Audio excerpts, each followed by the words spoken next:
আশা করি সবাই ভালো আছো। আজকে আমাদের ইংলিশ গ্রামাটিক্যাল পয়েন্টের প্রথম ক্লাস 1-এ আলোচনা করব বেসিক অফ ইংলিশ নিয়ে। আমাদের 6 টু ইন্টার এর পরবর্তীও অ্যাডমিশন টেস্টেও যে গ্রামাটিক্যাল পয়েন্টগুলো লাগে সেই বেসিকগুলো নিয়ে আলোচনা করব। অনেক সময় আমরা ক্লাসে শুনতে পাই যে স্যাররা বলে যে তোমার বেসিক দুর্বল। আসলে দুর্বলতাটা কোথায় ওইটা স্পেসিফিক না জানলে তো ওইটা ইমপ্রুভমেন্ট করা যাবে না। তাহলে আসলে বেসিক বলতে কোন কোন জিনিসগুলো বোঝায়, আজকে ক্লাসে আমরা ওই জিনিসগুলো নিয়েই আলোচনা করব।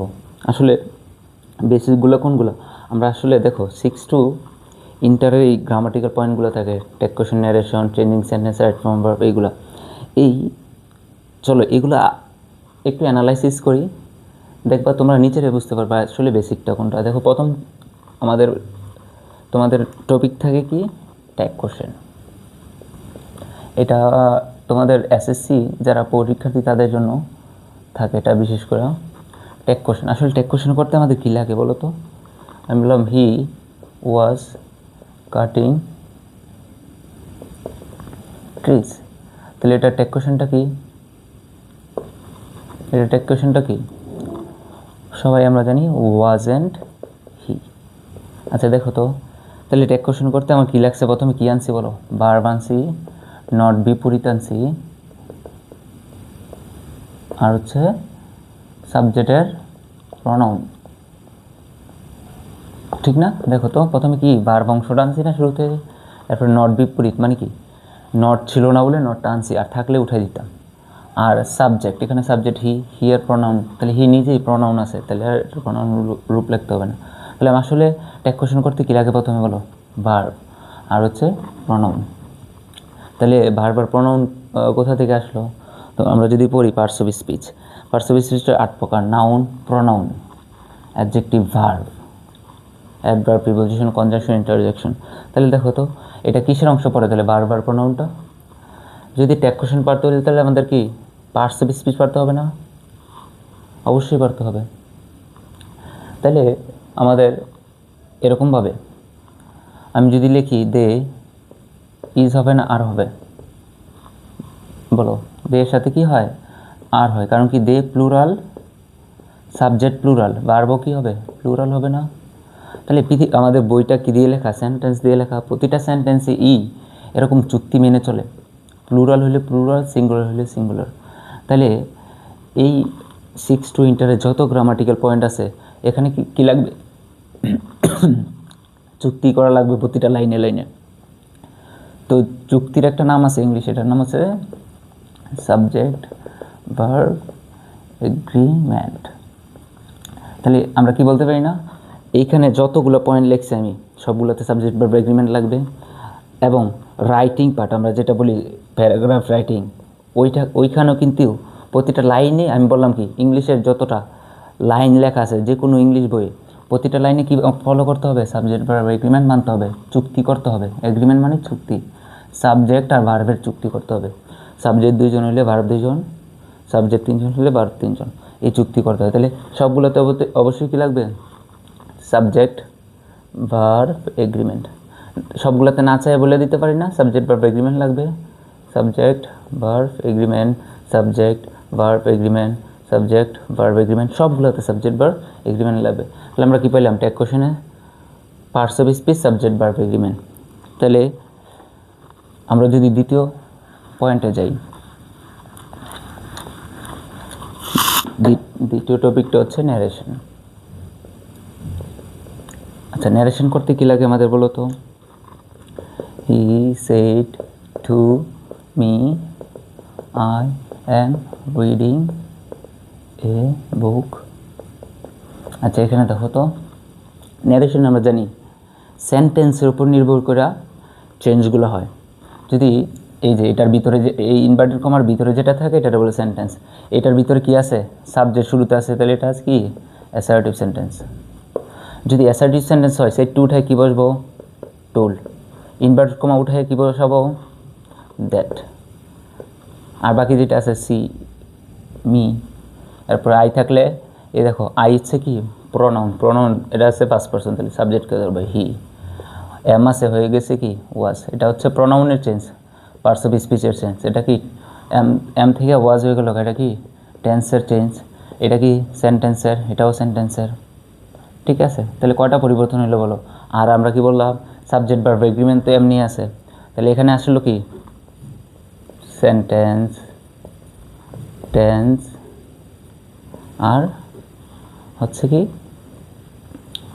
তাহলে এখানে কি কি পাইলাম, তাহলে অবশ্যই কি, যেহেতু ওগুলা কি আর পার্টস অফ স্পিচ তো লাগবেই, বা এই বিষয়গুলো কোথা থেকে আসে, পার্টস অফ স্পিচ থেকে। তাহলে ন্যারেশন করতে কয়টা জিনিস লাগে, parts of speech, subject verb agreement, sentence, tense.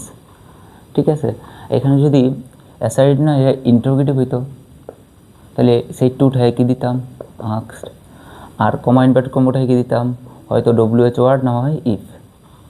হ্যাঁ, আবার যদি ইম্পারেটিভ হইতো তাহলে এক নিয়ম, অ্যাডভাইসড, অর্ডার, কমান্ড, এখানে 2 + B1, ডু নট থাকলে নট টু, অপটেটিভ থাকলে প্রেড, উইশ, এক্সক্লেমেটরি থাকলে এক্সক্লেমড উইথ জয়। তাহলে একটা সেন্টেন্সের জন্য একটা নিয়ম ফলো করতে হচ্ছে না। তাহলে আমাদের মেইন ফোকাস কি ন্যারেশনে, সেন্টেন্স, আর সাথে কী লাগতেছে সাবজেক্ট ভার্ব এগ্রিমেন্ট, টেন্স, আর হচ্ছে কি পার্টস অফ স্পিচ। তাহলে এরকমভাবে changing sentence, changing sentence, changing sentence পড়তে হলে তাহলে আমাদের কী লাগে বলো, নামই তো কি সেন্টেন্স, তাহলে এটাতে কি সেন্টেন্স লাগবে না। আর হচ্ছে সাবজেক্ট ভার্ব এগ্রিমেন্ট তো অটোমেটিক সবগুলোতেই লাগে। আর কি লাগবে, ধরো আমাদের হচ্ছে চেঞ্জিং সেন্টেন্সে গিয়ে আমাদের একটি প্যাসিভ থাকতে পারে, তাহলে টেন্স টেন্স জানা লাগবে। ধরো হি রাইটস আ লেটার, তাহলে এটার চেঞ্জিং সেন্টেন্সে তো একটি প্যাসিভও থাকে, তাহলে এ লেটার, অবজেক্টকে subject, a letter, A writes, এটা হচ্ছে present indefinite tense, present indefinite tense. তাহলে এটার কী ফর্ম বসাইতে হবে, প্যাসিভ, রাইটসের প্যাসিভ ফর্ম কি ইজ রিটেন। তাহলে টেন্সও জানতে হবে, আবার এটার প্যাসিভ রূপও জানতে হবে, বাই সাবজেক্টের অবজেক্ট ফর্ম, যেমন হার, তাহলে সি হয়ে গেল কি হার। তাহলে দেখো এখানে কি প্রোনাউনের চেঞ্জ হচ্ছে না, তাহলে পার্টস অফ স্পিচ, এটা কি টেন্সের চেঞ্জ হলো। হ্যাঁ, তাহলে আমাদের কি সাবজেক্ট ভার্ব এগ্রিমেন্ট সাথে কি টেন্স। হ্যাঁ, আর এগুলো ভার্বের অংশ যেহেতু পার্টস অফ স্পিচ লাগতেছে, তাহলে চেঞ্জিং সেন্টেন্স পড়তেও কিন্তু আমাদের 4টা জিনিস লাগতেছে, রাইট ফর্ম ভার্বে সাবজেক্ট ভার্ব এগ্রিমেন্ট লাগে, এরপর আমাকে টেন্স লাগবে। যদি কোথাও কোনো সেন্টেন্সে দেখো অলরেডি, তাহলে এটা কোন টেন্স হবে, অলরেডি শব্দ থাকলে present perfect tense, present perfect, তাহলে হ্যাভেস প্লাস B3। কোথাও দেখো জেনারেলি শব্দটা আছে, তাহলে কি প্রেজেন্ট টেন্স B1 অথবা B1 প্লাস S/S। তাহলে টেন্স না, এই শব্দগুলো থাকলেই তো টেন্স ফলো করবে। যেমন এই ডেঞ্জারাস, যখন পড়াবো তখন বুঝিয়ে দিব, dangerous, daily, always, never, generally, everyday, regularly, often, occasionally, usually, sometimes, এগুলো থাকলে কি প্রেজেন্ট ইনডিফিনিট টেন্স, B1 অথবা B1 এর সাথে S/S। তারপরে আরেকটা আছে কি আজ রাইল, আজ রাইল, এটা থাকলে প্রেজেন্ট পারফেক্ট টেন্স, যেমন অলরেডি, জাস্ট নাও, রিসেন্টলি। তাহলে এগুলো টেকনিক মনে রাখার জন্য। তাহলে আমার কি টেন্স লাগতেছে না, এখানে সাবজেক্ট ভার্ব এগ্রিমেন্ট লাগতেছে, এরপরে কি পার্টস অফ স্পিচ লাগবে। তাহলে ঘুরে ফেরা কি একই জিনিস আসতেছে না। এখানে দেখো identification of parts of speech, parts of speech, তাহলে অবশ্যই কি subject verb agreement, parts of speech লাগবে। সাফিক্স প্রিফিক্স, আমরা জানি কি সাফিক্স প্রিফিক্স, কোথাও একটা শব্দ থাকলে বিউটি, এটা নাউন, এটাকে চেঞ্জ করে কী লিখতে হবে, জায়গা, যদি অ্যাডজেক্টিভের জায়গা হয় তাহলে কী লিখবো বিউটিফুল, অ্যাডভার্বের জায়গায় বিউটিফুলি, আর ভার্বের জায়গায় বিউটিফাই। তাহলে জায়গা অনুসারে আমরা কি চেঞ্জ করতেছি, এটা কিসের অংশ, তাহলে পার্টস অফ স্পিচের অংশ না। আর এখানে তো সাবজেক্ট ভার্ব এগ্রিমেন্ট আছেই। তাহলে দেখো প্রোনাউন রেফারেন্স, নামই প্রোনাউন, কমপ্লিটিং সেন্টেন্স, তাহলে পাঞ্চুয়েশন, প্রিপোজিশন, তাহলে রাইটিং, সকল কিছু ঘুরে ফিরে আমাদের কোথায় যাইতেছি বলো। তাহলে আমরা কি বলতে পারি না যে ইংলিশ বেসিক অফ ইংলিশ, তাহলে ইংলিশের মূল 4টি, আমরা কি বলতে পারি না, parts of speech, 2 tense, 3 sentence, 4 subject verb agreement. ঘুরে ফিরে তো এগুলোই লাগতেছে, তাহলে এগুলোকে কি আমরা মূল বলতে পারি না? তাহলে এইগুলো কি বেসিক বলতে পারি না? তাহলে আমাদের যখনই স্যার বলবে তোমাদের বেসিক দুর্বল, আমরা কি কোন জিনিসে ইমপ্রুভ করার চেষ্টা করবে? এই 4টা জিনিস। এই 4টা জিনিস যে ইমপ্রুভ করতে পারবে দেখবা তার বেসিক এমনিতেই স্ট্রং হয়ে যাবে। তাহলে কী কী? Parts of speech, tense, sentence, subject verb agreement. সবাই 10 বার পড়ি। ইংলিশের মূল কয়টি? 4টি। Parts of speech, tense, sentence, subject verb agreement. তাহলে এটাকে আমি কি বলছি? আলমগীরস 4 মেথড। এটা হচ্ছে ইংলিশের বেসিক স্ট্রং করা 4টা জিনিস। এটা হচ্ছে, হ্যাঁ, আমার মনে হয় এগুলা, কারণ এগুলো অ্যানালাইসিস করে দেখলাম কি এই 4টার বাইরে কিছুই লাগে না। তাহলে কি ইংলিশের মূল 4টি। তাহলে বেসিক অফ ইংলিশের মূল কয়টি? 4টি। Parts of speech, tense, sentence, subject verb agreement. ইংলিশের মূল 4টি। Parts of speech, tense, sentence, subject verb agreement. ইংলিশের মূল 4টি। Parts of speech, tense, sentence, subject verb. তাহলে এই 4টাকে বেসিক বলার কারণ কি? তাহলে আমাদের ইংলিশের মূল কয়টি? 4টি। Parts of speech, tense, sentence, subject verb agreement. তাহলে পার্টস অফ স্পিচ এগুলো বেসিক কেন বলবো এগুলো বেসিক? কারণ কি, যদি পার্টস অফ স্পিচ পারি আমি 8-10টা টপিক পারবো, টেন্স পারলে 8-10টা টপিক পারবো, সেন্টেন্স পারলে 8-10টা টপিক পারবো, সাবজেক্ট ভার্ব এগ্রিমেন্ট পারলে সবগুলো পারবো। তাহলে এগুলো যখন ব্যাকগ্রাউন্ড আমার জানা থাকবে তাহলে সহজে আমি নতুন যে টপিক আসবে সহজেই ধরতে পারবো। তাহলে পার্টস অফ স্পিচ পারলে ন্যারেশন পারবো, ডেক্রেশন পারবো, সাফিক্স প্রিফিক্স প্রোনাউন ফ্রেজ পারবো, মডিফায়ার পারবো, ন্যারেশন পারবো, তারপরে identification of parts of speech পারবো, টেন্স পারলে ন্যারেশন পারবো, সাবজেক্ট রাইট ফর্ম পারবো, চেঞ্জিং সেন্টেন্স আর কমপ্লিটিং সেন্টেন্স পারলে ন্যারেশন পারবো, ডেক্রেশন পারবো। তাহলে একটা পারলে আমি কয়টা পারতেছি? 8-10টা পারতেছি। হ্যাঁ, তাহলে আমাদের এভাবে 6 to ইন্টারনেট সকল কভার হয়ে যাবে না এই 4টা পারলে। যেমন ন্যারেশন পড়তে হলে আমার 4টা লাগতেছে, ডেক্রেশন পড়তে হলে 4টা লাগতেছে, ঘুরে ফিরে কিন্তু এর বাইরে কি আছে? নাই। এই জন্য আমাদের ইংলিশ মূল যখনই বেসিকের কথা বলবো আমরা এই 4টা স্ট্রং করবো, তাহলে সহজে তাহলে আমাদের বেসিকটা স্ট্রং হয়ে যাবে, তাহলে সামনের বিষয়গুলো আমরা সহজে ধরতে পারবো।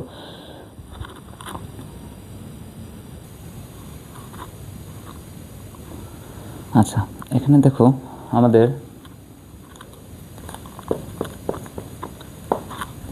তাহলে আমাদের মূল হচ্ছে 4টি। Parts of speech, sentence, subject verb agreement. এর ভিতরে অনেক বিস্তারিত আলোচনা আছে, যেমন পার্টস অফ স্পিচ পড়লে আমাদের 2 মাস লেগে যাবে। তো এত বিস্তারিত হয়তো আলোচনা করে পারবো না। আমাদের 6 to ইন্টার যতটুকু লাগে টপিকগুলো পড়তে অতটুকু পড়বো। এর বাইরে যে পড়াটা আছে এটা অ্যাডমিশন টেস্টে যখন ক্লাসটা হবে তখন আমরা ওগুলো নিয়ে বিস্তারিত যেখান থেকে আসে ওগুলো নিয়ে আলোচনা করব। তাহলে পার্টস অফ স্পিচের ভিতরে আমরা কী কী পড়বো? ভূমিকা, প্রকারভেদ, ভার্ব, প্রোনাউন, নাউন, এই 5টা বিষয়। এর বাইরেও যদি আমি পার্টস অফ স্পিচের আলোচনা বলি তাহলে আর কি থাকে? Number, gender, person, case, number. তাহলে এইগুলো আলোচনা করতে করতে আবার হচ্ছে পার্টস অফ স্পিচ ওগুলো আলোচনা করতে আমাদের 2 মাস চলে যাবে, কিন্তু আমরা ওগুলো কি সময় পাবো না। আমরা শুধু আলোচনা করবো কয়টা বিষয়? 5টা বিষয়। আর বাকি যে আলোচনা কেস, নাম্বার, জেন্ডার এগুলো আমরা হচ্ছে অ্যাডমিশন টেস্টের ক্লাসে যেগুলো ইম্পর্টেন্ট ওগুলো আলোচনা করব, সিঙ্গুলার প্লুরালের। এরপর টেন্সের ক্ষেত্রেও যেমন 5টা বিষয়, টেন্সের 12টি structure. Passive tense, active passive আছে, ওইটাতে কাজে লাগে ইন্ডিকেটর, রাইট ফর্ম ভার্বে কাজে লাগে, অর্থোসারে টেন্স ট্রান্সিটিভ, বাংলায় টেন্স চেনার উপায়। এরকমভাবে সেন্টেন্সে আমরা কয়টা বিষয় পড়বো? 4টা। কারেক্ট সেন্টেন্স চেনার উপায়, অর্থ অনুসারে সেন্টেন্স, ক্লোজ, গঠন অনুসারে সেন্টেন্স। এর বাইরেও কিন্তু অনেক বিস্তারিত আলোচনা আছে, যেমন ডিরান্ড, পার্টিসিপল, এরপর হচ্ছে ইনফিনিটিভ, হ্যাঁ, এরপরে ফ্রেজ, এরপরে বিভিন্ন ক্লোজের আইডেন্টিফিকেশন, এগুলো আমাদের অ্যাডমিশন টেস্টে আসে। তাহলে এগুলো আমরা পরবর্তীতে, এখন আপাতত আমরা শুধু ফোকাস করতেছি 6 to ইন্টার। এরপর সাবজেক্টের ক্ষেত্রে আমরা 3টা আলোচনা। সাবজেক্ট চেনার উপায়, সাবজেক্ট চিনলেই তো ওই অনুসারে ভার্বটা দিতে পারবো, এগ্রিমেন্ট করতে পারবো কোন কোন ক্ষেত্রে ভার্বটা প্লুরাল হবে, কোন কোন ক্ষেত্রে ভার্বটা সিঙ্গুলার হবে। এখানে মোটমাট বিষয় কয়টা? 17টা। এই 17টা বিষয় আমরা তো বেশি সময় নিলে হবে না, তো আমরা 10টা ক্লাসে কভার করার চেষ্টা করবো, 10টা ক্লাস।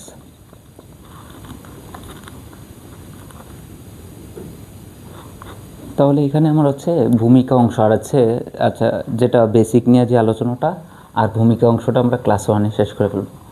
আর হচ্ছে ভোকাবুলারিটা ক্লাস 2, ভার্বের উপরে 2টা ক্লাস, হ্যাঁ। তারপর প্রোনাউন, নাউন প্রোনাউন ক্লাস 5-এ। ক্লাস 6-এ আমরা নিব টেন্স, বাউট স্ট্রাকচার, প্যাসিভ টেন্স। আর বাকি 3টা নিব ক্লাস 6-7-এ টেন্সে চলে যাবে, 8-9-এ চলে যাবে সেন্টেন্সের উপর, আর 10টা নিব সাবজেক্ট ভার্ব এগ্রিমেন্টের উপরে। তো এই ছিল আমাদের আলোচনা। তাহলে ক্লাস 1-এ আমাদের কি কি? ক্লাস 1-এ ছিল বেসিকে যে আলোচনাটা ছিল এতক্ষণ যেটা করলাম, আর হচ্ছে 1 নম্বর মূলের পার্টস অফ স্পিচের কিটা ভূমিকা অংশে। তো এখন আমরা আলোচনা করব পার্টস অফ স্পিচের যে ভূমিকা অংশটা।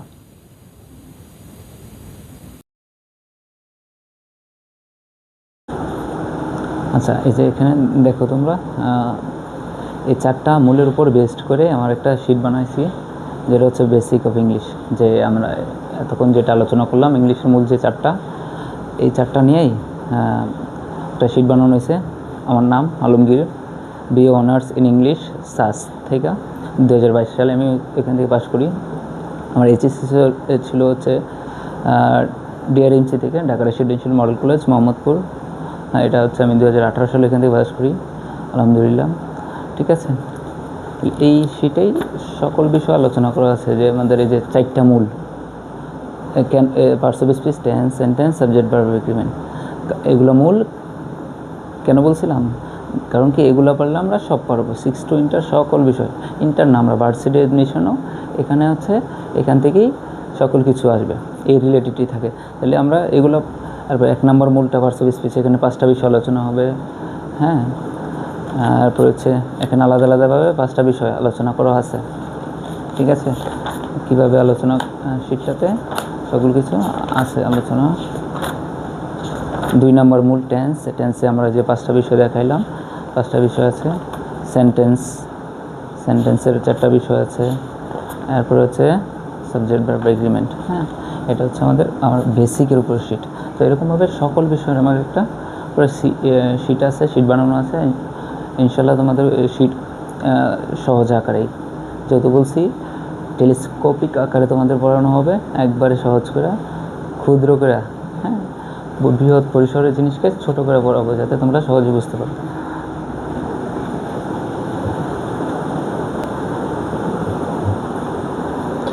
আচ্ছা, তাহলে আমাদের 1 নম্বর মূলটা কী ছিল? Parts of speech. তাহলে পার্টস অফ স্পিচ আমরা কয়টা বিষয় আলোচনা করবো বলছিলাম? ভূমিকা, প্রকারভেদ, ভার্ব, প্রোনাউন, নাউন। তাহলে আমাদের 1 নম্বর মূল টপিকটা কি?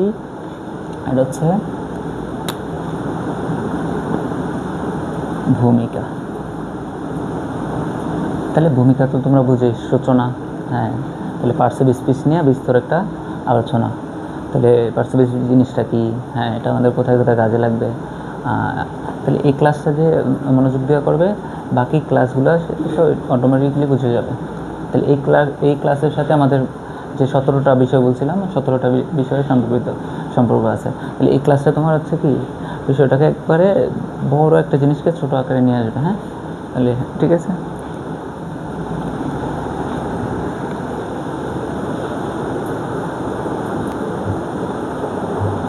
আচ্ছা, তাহলে ভূমিকাটা, আচ্ছা, এটা একটু আমরা বাম সাইডে লিখে যেতে বিষয়টা দেখতে পারবো লোকেরা। 1 নম্বরটা হচ্ছে ভূমিকা। তাহলে ভূমিকা বিষয়টা কি? তাহলে কি হবে? Parts of speech.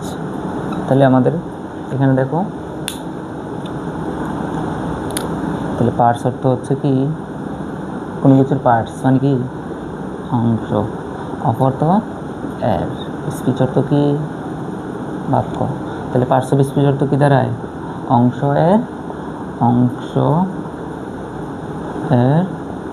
বাক্য, তাই নয় কি? না, আসলে এটার অর্থটা কি হয়ে যাবে? পার্টস অফ স্পিচ অর্থ কি হয়ে যাবে? অংশ এর বাক্য একটু হওয়ার কথা ছিল, কিন্তু হয়ে যাবে কি, বাক্যের অংশ। কেন হইলো এটা? এরকম হইলো কেন? শুরুতে তো পার্টস আছে, কিন্তু পার্টস অংশটা তো পিছনে চলে গেল কেন? এটা হচ্ছে এই যে প্রিপোজিশনের কারণে। মাঝখানে কি আছে? একটা অফ, একটা প্রিপোজিশন। তাহলে প্রিপোজিশনের কাজ কি? প্রিপোজিশনের কাজ কি? উল্টায় দেওয়া। এটা হচ্ছে তো কি উল্টাই দিব তোমার। একটা হচ্ছে পিছনেরটারে আগে নিয়ে আসবে, আগেরটারে পিছনে নিয়ে যাবে। তাহলে স্পিচকে আগে নিয়ে আসছে, পার্টসকে পরে নিয়ে গেছে, এই জন্য কি হয়ে গেল? পার্টস বিশেষত বাক্যের অংশ। তাহলে সবাই এটা আমরা 10 বার করে পড়ি। 1 নম্বর আমরা এখানে 6টা বিষয় ভেঙে ভেঙে পড়বো। পার্টস অর্থ, অংশ, অফ অর্থ, এর, স্পিচ অর্থ, বাক্য। ঠিক আছে? তাহলে সবাই 10 বার করে পড়ো। পার্টস অর্থ, অংশ, অফ অর্থ, এর, স্পিচ অর্থ, বাক্য। পার্টস অর্থ, অংশ, অফ অর্থ, এর, স্পিচ অর্থ, বাক্য। পার্টস অর্থ, অংশ, অফ অর্থ, এর, স্পিচ অর্থ, বাক্য। আচ্ছা দেখো, কত একটা ছোটোখাটো বিষয়, কিন্তু এটাও কি তোমার কি তোমার পড়ার মধ্যে কাজে লাগবে। যেমন এই যে স্পিচ, স্পিচ অর্থ কি? বাক্য। এটা কিন্তু ভোলা যাবে না, কারণ কি আমরা যখন ন্যারেশন করবো তাহলে স্পিচ আছে না, স্পিচ, ওইখানে কিন্তু স্পিচ কথাটা ব্যবহার করা হয়েছে, বাক্য বলা হয় না, সরাসরি স্পিচ কথাটা ব্যবহার হয়েছে। তাহলে আমাকে দেখো, এই ছোটো একটা বিষয় দেখে আমরা কি ইন্টারকানেক্টেড বিষয়ের সাথে ন্যারেশনের সাথে, তাহলে আমরা কি মনে রাখবো না? স্পিচ অর্থ বাক্য। তাহলে আমরা 1 নম্বর কথাটা শেষ না? আচ্ছা, এখন হচ্ছে 2 নম্বর কথাটা। 2 নম্বরটা কথাটা কি বলা যায়? পার্টস অফ স্পিচ, এর অর্থ বাক্যের অংশ। আচ্ছা, আরেকটা কথা ছিল এখানে যে প্রিপোজিশনের কাজটাকে উল্টায় দেওয়া। তাহলে আমাদের প্রিপোজিশনও কি তোমাকে প্রিপোজিশন ব্যবহার যে ভালো করে জানে সে কি ট্রান্সলেশন সহজে পারে। যদি আমি বলে ফেলতাম অংশের বাক্য, বাক্যটা কি সঠিক হইতো? হ্যাঁ, সামঞ্জস্য থাকতো না। এই জন্য আমরা কি প্রিপোজিশনের ব্যবহার জানলে আমরা বুঝতে পারি কি যে প্রিপোজিশন থাকলে পরেরটা আগে, আগেরটা পরে। যেমন আমরা ছোটোবেলায় পড়তাম the name of our country is Bangladesh. আচ্ছা, এখানে the name of our country is Bangladesh, এটার বাংলা অর্থটা কী হয়? নামের আমাদের দেশ বাংলাদেশ, এটা হয় নাকি কি হয়? আমাদের দেশের নাম বাংলাদেশ। আচ্ছা, এখানে দেখো শুরুতে শব্দটা কি আছে? নেম। নেম অর্থ কি? নাম। কিন্তু আমরা শুরুতে কি নাম শব্দটা আছে এখানে? নাম শব্দটা কোথায় চলে গেছে? 3 নম্বরে চলে গেছে। আমাদের এখানে আওয়ার শব্দটা পড়ে না, কিন্তু এটা শুরুতে চলে আসছে। কান্ট্রি শব্দটা পড়ে না, শুরুতে চলে আসছে। তাহলে কারণ কি? এই যে মাঝখানে কি আছে? কি বললাম? তাহলে মাঝখানে একটা কি আছে? প্রিপোজিশন আছে। তাহলে প্রিপোজিশন কারণে এই পরের সাবজেক্টটা আগে চলে আসে, এই জন্য আমাদের দেশের নাম বাংলাদেশ। তাহলে আমাদের প্রিপোজিশনের ব্যবহার ভালো করে জানতে হবে, তাহলে আমরা ট্রান্সলেশন সহজে পারবো। ঠিক আছে? আমরা বলি ইন ঢাকা, তাহলে কি ইন অর্থ যদি আমরা অন্তস্থ ধরি তাহলে কি হয়? অন্তস্থ ঢাকা এরকম হবে নাকি? আমরা কি বলবো? ঢাকায়। এই যে এটা কি পরে চলে গেল। তাহলে প্রিপোজিশনের ব্যাপারটা আমাকে শিখতে হবে ভালো করে।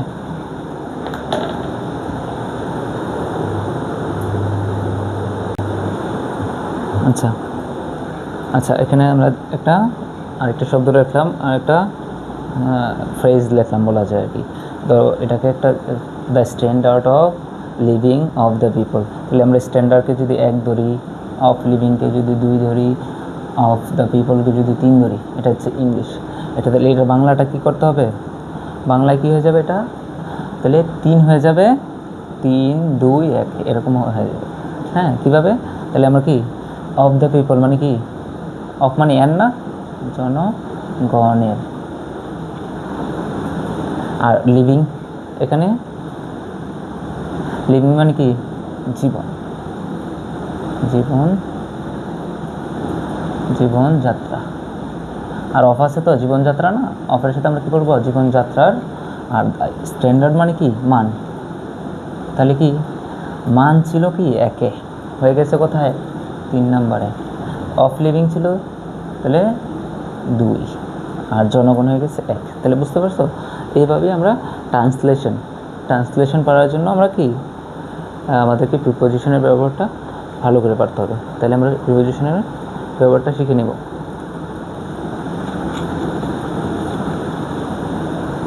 আচ্ছা,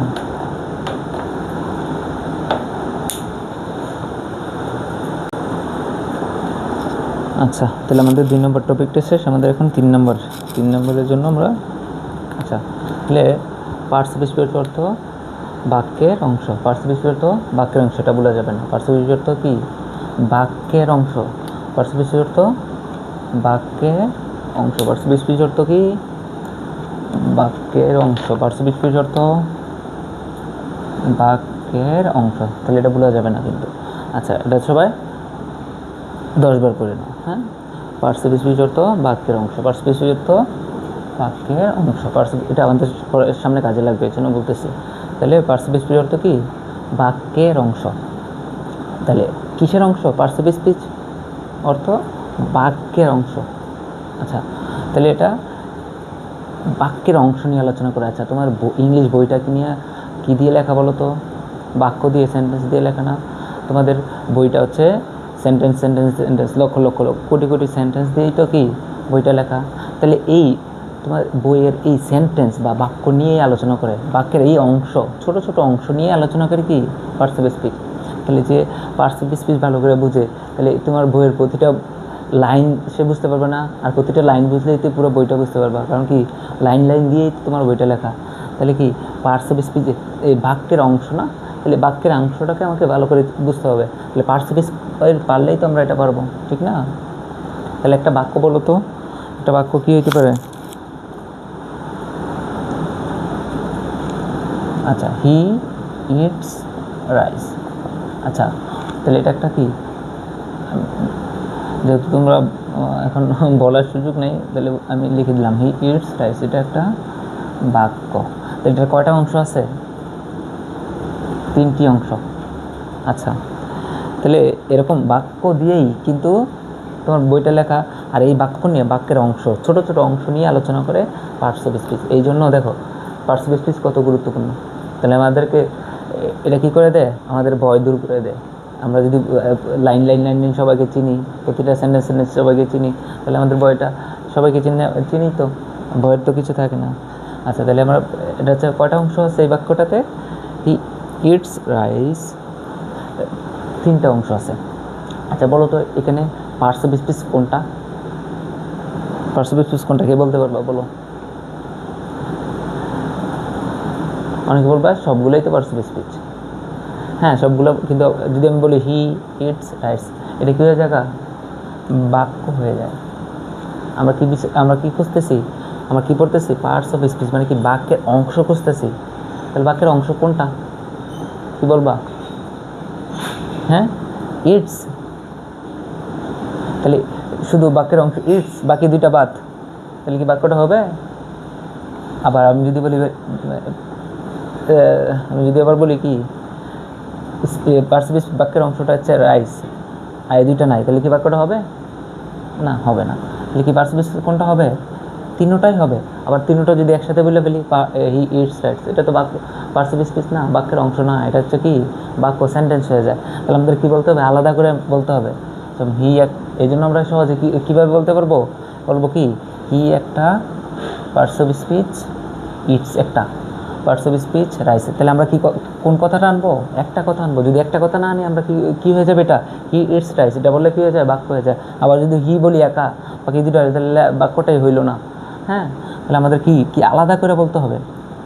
তাহলে হি একটা, ইটস একটা, রাইস একটা। তাহলে হি ইজ এ বয়, তাহলে এখানে কোনটা পার্টসিপিয়েটিভ? সি একটা, ইজ একটা, এ একটা, বয় একটা। একটা এত ছোট একটা অংশ, এটাও কিন্তু একটা কি আলাদা পার্টসিপিয়েটিভ, একসাথে বললে হবে না। তাহলে আমরা 3 নম্বর কথায় চলে আসলাম। 3 নম্বর কথাটা কি? হ্যাঁ, 3 নম্বর কথা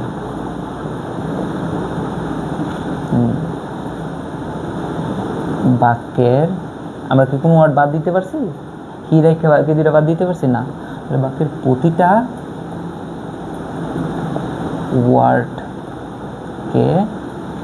ওয়ার্ডকে কোনোটাকে বাদ দিতে পারছি না? বাদ দিতে পারি না। তাহলে একসাথে বলতে হবে নাকি আলাদা? একসাথে বলতে হবে সেন্টেন্স হয়ে যায়, বাক্য হয়ে যায় না। আমরা তো বাক্যের অংশ পড়তেছি পার্টসিপিয়েটিভ, তাহলে কী হবে? আলাদা আলাদাভাবে পার্টস অফ স্পিচ বলে। তাহলে বাক্যের প্রতিটা অংশ ওয়ার্ডকে আলাদা আলাদাভাবে পার্টস অফ স্পিচ বলে। তাহলে এখন কি হইলো, এখন আমরা হি ইটস রাইটস কাউকে বাদ দিতে হইলো না, আবার আলাদাও করা হইলো। কীভাবে আমরা কি একটা কথা যোগ করে কি আলাদাও করে ফেললাম। হ্যাঁ, তাহলে কি এখন আলাদা আলাদা আলাদা আলাদা, একসাথে না, কিন্তু একসাথে হলে কিন্তু এটা সেন্টেন্স হয়ে যায়, বাক্য হয়ে যায়। আমরা বাক্যের অংশ পড়তেছি, পার্টস অফ স্পিচ। আচ্ছা, তাহলে আমাদের 3 নম্বর কথাটা, তাহলে কোনো স্যার জিজ্ঞাসা করলে তুমি কী বলবা? পার্টস অফ স্পিচ মানে কি বাক্যের অংশ বলবা? এটা এতটুকু থেমে থাকবা না, কী বলবা? বাক্যের প্রতিটা ওয়ার্ড, কোনো ওয়ার্ডকেই বাদ দেওয়া যাবে না, বাদ দিলে লাইনটা হবে না। আর একসাথে বলা যাবে না, কি আলাদা আলাদা ভাবে পার্টস অফ স্পিচ বলে। এটা বললে বলবে যে ছেলেটা পারে, বেসিক ভালো আছে। হ্যাঁ, তাহলে আমরা এই সংখ্যাটা বলবো স্যাররা যখন জিজ্ঞেস করবে। তাহলে এখন আমরা 4 নম্বর কথায় চলে যাই। এটা হচ্ছে আমাদের মেইন। তাহলে এই ভূমিকা বিষয়টা পড়ানোর মেইন উদ্দেশ্যটা কি? আমাদের এই কথাটা না পারলে আমরা হচ্ছে কি প্রতিটা লাইনেই হোঁচট খাবো। তাহলে আমরা এই কথাটা জানতে হবে। এটা সবাই জানি যদিও, তাও বাক্যে থাকে 3টি অংশ। বাক্যে থাকে কয়টি অংশ? 3টি অংশ। পৃথিবীর যত বড় বাক্য হয় কয়টা অংশ থাকবে? 3টা অংশ। কী কী? Subject, verb, object. তাহলে কী কী থাকবে? বাক্যে থাকে 3টি অংশ। এ কথাটা সবাই 20-30 বার করে ফেলো বাক্যে থাকে, যাতে কখনোই না ভুলো। কারণ কি, এটা তোমার সকল ক্ষেত্রে কাজে লাগবে। যেমন তুমি অ্যাক্টিভ প্যাসিভ করলা, তুমি যদি অ্যাক্টিভ প্যাসিভের নিয়ম কি? অবজেক্টকে সাবজেক্ট করতে হয়, সাবজেক্টকে অবজেক্ট করতে হয়। তাহলে এটা তুমি যদি অবজেক্ট না চিনো কীভাবে শুরুতে আনবা? সাবজেক্ট যদি না চিনো তাহলে তুমি কীভাবে পড়ে নিবা? হ্যাঁ, তাহলে আমার অ্যাক্টিভ প্যাসিভ, হ্যাঁ, সকল কিছুর ক্ষেত্রে আমি একটা প্রশ্নের উত্তর দিব, এটাও যদি এই লাইনটা পারো তাহলে সহজে তুমি মুখস্থ না করেই উত্তর গুছিয়ে ফেলতে পারবা। হ্যাঁ, কীভাবে?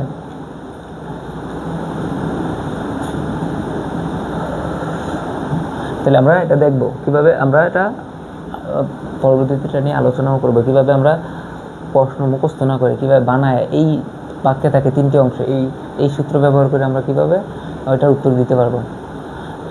আর আচ্ছা, তাহলে দেখো বাক্যে থাকে 3টি অংশ। বাক্যে থাকে কয়টি অংশ?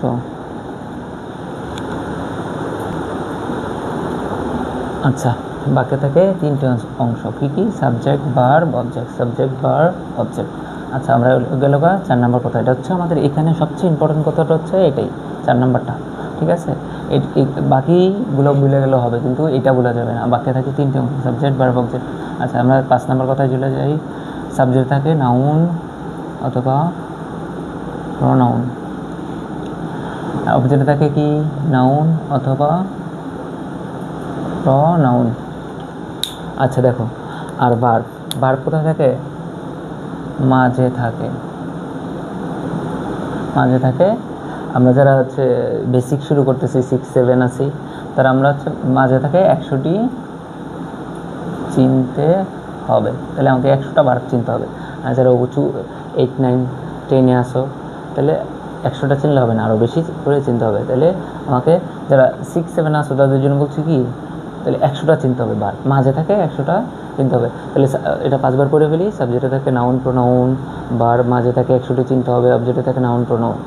একবার হলো। সাবজেক্টে থাকে নাউন প্রোনাউন, ভার্ব মাঝে থাকে 100টি চিনতে হবে, অবজেক্টে থাকে নাউন প্রোনাউন।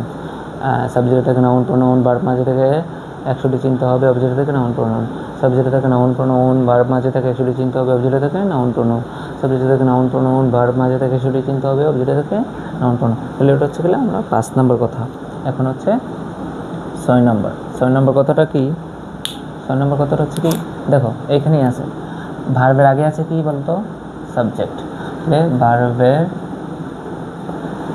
আগে থাকে সাবজেক্ট, আর দেখো ভার্বের পরে থাকে কি? ভার্বের পরে থাকে অবজেক্ট। আচ্ছা, তাহলে এটা আমরা 5 বার করে ফেলি। তাহলে ভার্বের আগে থাকে সাবজেক্ট, ভার্বের পরে থাকে অবজেক্ট, ভার্বের আগে থাকে সাবজেক্ট, পরে থাকে অবজেক্ট, ভার্বের আগে থাকে সাবজেক্ট, পরে থাকে অবজেক্ট, ভার্বের আগে থাকে সাবজেক্ট, পরে থাকে অবজেক্ট, ভার্বের আগে থাকে সাবজেক্ট, পরে থাকে অবজেক্ট। তাহলে আচ্ছা দেখো, একটা জিনিস মাঝে আছে, তাহলে এটার বামে আছে সাবজেক্ট, ডাইনে আছে অবজেক্ট। আচ্ছা, আমি যদি ভার্ব চিনি, সাবজেক্ট চিনতে পারবো নাকি বলো তো? অবশ্যই চিনতে পারবো, কারণ কি ভার্ব থাকে কি, এই যে আমি এখানে যদি এই সেন্টেন্সটাই ধরি, আমি এখন ধরো তুমি ভার্ব পারো না, নতুন করে শিখতেছো, দেখো এখানে ভার্বটা কি ইটস, তাহলে এখানে সাবজেক্ট কোনটা বলো? ভার্বের আগে থাকে সাবজেক্ট না, তাহলে কি এটা হচ্ছে কি সাবজেক্ট, আর ভার্বের পরে থাকে কি অবজেক্ট, তাহলে এটা কি অবজেক্ট। তাহলে যে যে ভার্ব পারে সে কি সাবজেক্ট আর অবজেক্ট চিনতে পারবে? অবশ্যই চিনতে পারবে, কারণ কি ভার্ব মাঝে থাকে। তুমি একটা চিন্তা করো, বিষয় চিন্তা করো, কোনো একটা ব্যক্তি দুইজনের মাঝে বসে আছে, তাহলে ডাইনে কে আর বামে কে চিনতে পারবে না? অবশ্যই চিনতে পারবে। তাহলে কি যে ভার্ব চিনে সে কি সাবজেক্টও চিনতে পারবে, অবজেক্টও চিনতে পারবে। আচ্ছা, আমি কি বললাম তোমাদের বইটা কি বাক্য দিয়ে লেখা না? আর এক পৃথিবীর যত বড় বাক্য কয়টা অংশ থাকবে? 3টা, সাবজেক্ট, ভার্ব, অবজেক্ট। তাইলে যদি যত বড় বাক্য এই 3টা অংশ থাকে, তুমি যদি ভার্ব চিনে ফেলো, তাহলে সাবজেক্ট অবজেক্ট চিনবা না? অবশ্যই চিনবা। তাহলে আমি যদি, তাহলে পার্টস অফ স্পিচ আমাদের কী শেখায়? যে বাক্যের অংশকে চিনায়, একটা বাক্যের প্রতিটা অংশকে চিনায়। ধরো তুমি একটা বিয়ে দাওয়াত খেতে গেছো বা কোথাও গেছো ঘুরতে, কাউকে চিনো না, ভয় লাগবে না? একটু অকওয়ার্ড লাগবে। কিন্তু তুমি আবার আরেকটা জায়গায় গেছো, সবাইকে চিনো, তোমার ভয় লাগবে? অবশ্যই লাগবে না। তাহলে পার্টস অফ স্পিচের কাজই তো এটা, বাক্যের প্রতিটা অংশকে তোমাকে চিনানো। ওর নাম এটা, ওর নাম প্রোনাউন, এর নাম ভার্ব, এটা হচ্ছে কি অবজেক্ট, হ্যাঁ নাউন। তাহলে তোমার প্রতিটা অংশ চিনাইতেছে, সবাই চিনতেছ, এখন তুমি সবাই চিনো, এখন কি ভয় লাগবে? তাহলে পার্টস অফ স্পিচের কাজই তো এটা, তোমাকে প্রতিটাকে চিনাইবে এবং তোমার ভয়টাকে দূর করবে। আবার ভয়টা দূর করার পরে কি বলতেছে, এখন আবার ক্যাটাগরিও করে দিতেছে, বাক্যটাকে 3টা অংশ। ওরা হচ্ছে ভালো, ওদের সাথে মিশো না, ওদের সাথে মিশো, হ্যাঁ ভালো তো মিশতে হবে। তাহলে ওরা হচ্ছে ভালো, 3টা ভাগ করে দিতেছে, যেহেতু ওদের ভালো, ওদের বিহেভিয়ার এরকম, ওদের বিহেভিয়ার এরকম, ওদের বিহেভিয়ার এরকম। তুমি এখন চুজ করতে পারবা কার সাথে মিশতে হবে না। তারপর তোমাকে প্রথমে ভয়টা দূর করে হলে সবাইকে চিনাইলো, এখন বলে দিছে কোন ক্যাটাগরির মানুষ কোনটা, 3টা ক্যাটাগরির মানুষ। তাহলে হ্যাঁ বুঝতে পারছো? তাহলে ভার্বের কাজই এটা, বাক্যটাকে তোমাকে চিনাবে এবং কি ক্যাটাগরি করে দেবে, 3টা ভাগে ভাগ করে দেবে। তাহলে আমি 3টা ক্যাটাগরি ভাগ বুঝবো, চিনবো, জানবো কীভাবে? যদি ভার্ব পারি, কারণ কি ভার্বের আগে থাকে সাবজেক্ট, পরে থাকে অবজেক্ট। তাহলে আমাদের বলো কি পারলে আমরা ইংলিশটা পারবো ভালো করে বলো? যেহেতু তোমার ইংলিশ বইগুলো যত বই আছে কি কি দিয়ে লেখা সেন্টেন্স আকারে, তাহলে সেন্টেন্সে থাকে 3টা অংশ। আর ভার্ব চিনলে আমি কয়টা চিনতেছি বলো? ভার্ব চিনলে কি কয়টা চিনতেছি বলো? ভার্ব চিনলে আমি সাবজেক্ট চিনতেছি একটা, অবজেক্ট চিনতেছি, তাহলে 2টা হইলো। আর আচ্ছা, তুমি ভার্ব চিনলে বলছি মানে কি তুমি নিজেকে চিনো না? ভার্ব চিনে তো, চিনলেই তো সাবজেক্ট চিনলে, অবজেক্ট চিনলে, তাহলে কি ভার্ব চিনা হয়ে গেল না? কয়টা হইলো তাহলে? 3টা হইলো না? আর একটা লাইনে একটা বাক্যে থাকে কয়টা অংশ? 3টা হইলো, কোনো বাকি আছে? তাহলে ভার্ব চিনলে সব চিনে হয়ে গেল না? তাহলে যে ভার্ব চিনে সে ইংলিশটা পারে। তাহলে আমাদের দেখো ভার্ব আমরা কি বলতে পারি? ভার্ব সমান সমান ইংলিশ। হ্যাঁ অবশ্যই, কারণ কি বাক্য দিয়েই তো ইংলিশ বইগুলো লেখা। আর এই বাক্যের মাঝে থাকে কি ভার্ব চিনলে আমি কয়টা চিনতে পারি? সাবজেক্ট অবজেক্ট চিনতে পারি। ভার্ব চিনা তো এমনি নিজে হয়ে গেল 3টা হয়ে গেল না? থাকেই তো 3টা অংশ। তাহলে আমরা ভার্ব সমান সমান ইংলিশ বলতে পারি। যে ভার্ব পারে সে অবশ্যই ইংলিশ পারে। তাহলে আমাদের ফোকাসটা কোথায় থাকবে? ভার্বে। তাহলে আমাদের পড়াশোনা কি রিলেটেড? Verb based. আমাদের পড়াশোনা কি বেসড? Verb based. যে ভার্ব পারবে সে সব পারবে। তাহলে দেখো, তাহলে আমরা পার্টস অফ স্পিচে কি, তাহলে এই হচ্ছে আমাদের ভূমিকার বিষয়টা। তাহলে ভূমিকা গেল, হ্যাঁ। তাহলে এখন হচ্ছে পার্টস অফ স্পিচ কত প্রকার? 8 প্রকার। এগুলো পড়বো 2 নম্বর ক্লাসে।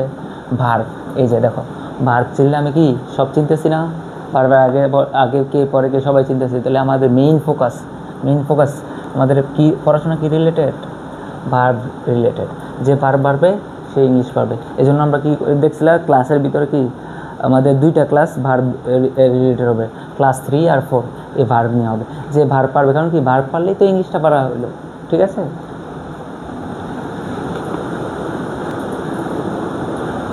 আচ্ছা, তোমরা এই 6টা কথা একটু মুখস্থ করো, হ্যাঁ, মুখস্থ করে নাও। তোমাদেরকে আমি 30 সেকেন্ড সময় দিলাম, একটু মুখস্থ করো।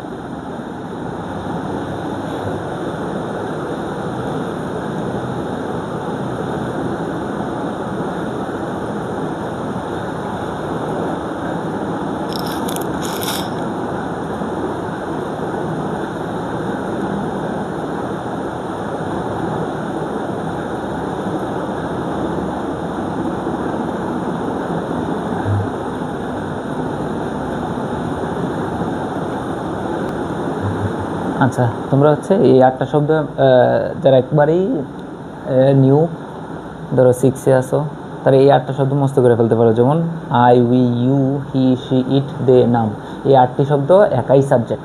এগুলো যদি কোথাও দেখো, এগুলো একাই সাবজেক্ট।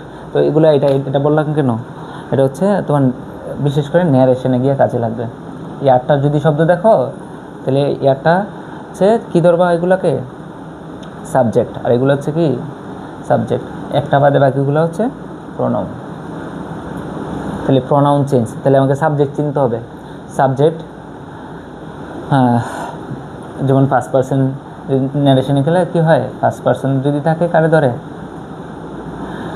রিপোর্টিং ভার্বের সাবজেক্ট করে ধরে, তাহলে আমাকে সাবজেক্ট চিনতে হবে। তারপরে সেকেন্ড পারসন থাকলে অবজেক্টকে ধরবে, থার্ড পারসন থাকলে নো চেঞ্জ। তাহলে আমাকে এগুলো আলাদাভাবে চিনতে হবে। এগুলো আবার তোমার হচ্ছে অ্যাক্টিভ প্যাসিভের ক্ষেত্রেও কি সাবজেক্টটা চিনা লাগে। তাহলে আমার কি এইগুলা সাবজেক্ট চিনতে এগুলো সাহায্য করবে আমাকে, এই 8টা শব্দ। এরপরে হচ্ছে আমি বলছিলাম যে বাক্যে থেকে 3টা অংশ, এই বিষয়, এই কথাটা জানলে আমরা কি প্রশ্নের উত্তর দিতে পারবো। ওইখানেও সাবজেক্ট চিনতে প্রশ্নের ক্ষেত্রেও কি এগুলো আমাকে হেল্প করবে। এই 8টা শব্দ মুখস্থ করে ফেলতে পারবো। এগুলো হচ্ছে একবারে বেসিক যাদের